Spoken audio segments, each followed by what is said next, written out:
तो ये कैसे हो जाता है कि पश्चिम बंगाल में जिस पार्टी के साथ आप खड़े होते हैं, फिर केरला में वही पार्टी आपके विरोध में चली जाती है, सेंटर में आपका कुल मिलाकर के कुछ और ही स्टांस हो जाता है, वो तीनों ही इकट्ठे एक मंच पर नज़र आते हैं। ये कैसे होता है? यानी डेमोक्रेसी केरला की अलग है, बंगाल की अलग है और सेंटर की सब कुछ ये अलग डेमोक्रेसी, ऐसा है? डेमोक्रेसी की वजह से ही होता है। डेमोक्रेसी है तभी तो होता है कि कहाँ पर आप किस प्रदेश में किसके साथ हो, किसके साथ नहीं।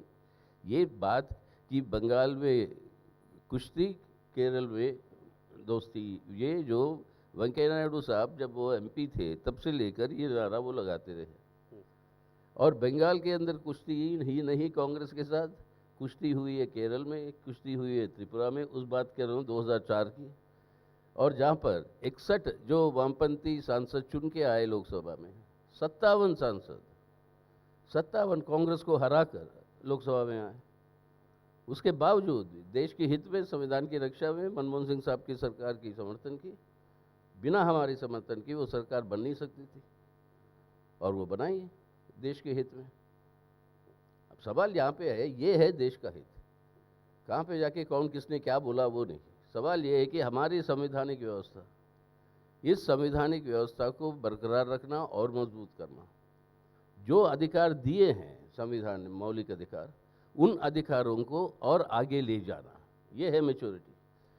ठीक है, मेरे मन में आपकी बात सुनकर के प्रश्न आता है, डेमोक्रेसी या अपॉर्चुनिटी, एक देश हित या राजनीतिक हित, इनमें बहुत महीन फर्क होगा। आप राजनीतिक हित को देश का या अपॉर्चुनिटी को डेमोक्रेसी का नाम कह सकते हैं, यही राजनीति भी है और यही सुंदरता भी है। हाँ, मुझे एक सवाल आपसे ज़रा और पूछना है। आपने सही अभी कहा कि एक समय आप सरकार में थे, आपने देश के हित में वो सरकार बनवाई, आप बहुत रेलेवेंट थे। ऐसा क्यों हो रहा है कि आज वही रेलेवेंट पार्टी ऑपोजिशन को यूनाइट नहीं कर पा रही है? आप कई मंच पर इकट्ठे आना चाहते हैं, एक कोई इशू उठता है, उस पर काफ़ी लोग बोलते हैं, लेकिन अचानक से दो लोग पीछे हट जाते हैं एक कदम। ये यूनिटी में कोई संकट आ रहा है? और अगर ऐसा है तो फिर 2024 के चुनाव के लिए आपका ये जो गठबंधन बनने की ओर राह पर है, वो कैसे दम भरेगा? देखिए, एक चीज़ याद रखिएगा आप प्लीज़, हमारे देश की इतिहास को ही थोड़ा पन्ना पीछे पलटा कर देखिए। जो भी गठबंधन सरकार बनाई, एक वैकल्पिक गठबंधन जो सरकार बनाई, वो गठबंधन का जन्म होता है चुनाव के बाद। अब ये आज की बात नहीं, इमरजेंसी के बाद से जनता पार्टी की जो गठन हुई, वो हुई थी आपकी चुनाव के बाद, जो सरकार बना पाए, जब बाबू जगजीवन राम की पार्टी जो है मर्ज हो गई थी जनता पार्टी। तब से लेकर यूनाइटेड फ्रंट हो, वो चुनाव के बाद बनी, यूपीए हो, वो चुनाव के बाद बनी। तो आप इस पे छलांग मत मारिए कि कौन बनाएगा, कैसे बनाएगा देश के स्तर पर।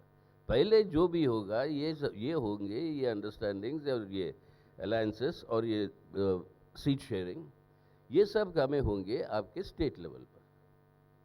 जैसे आज तमिलनाडु में है, जैसे आज कई सारे राज्यों में है, बिहार में है, तो इस तरीके से महाराष्ट्र में है।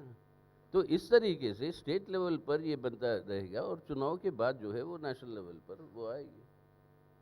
ये हमारी इतिहास रही है, ये हमारा परंपरा रहा है, और ये सब हमारे जनतंत्र के लिए ये स्वाभाविक है, क्योंकि जिस तरीके की विविधता है हमारे देश में, हर स्टेट के अंदर कोई ना कोई प्रांतीय पार्टी है जिसका प्रभाव राष्ट्रीय पार्टियों से ज़्यादा है और वो सरकार में है।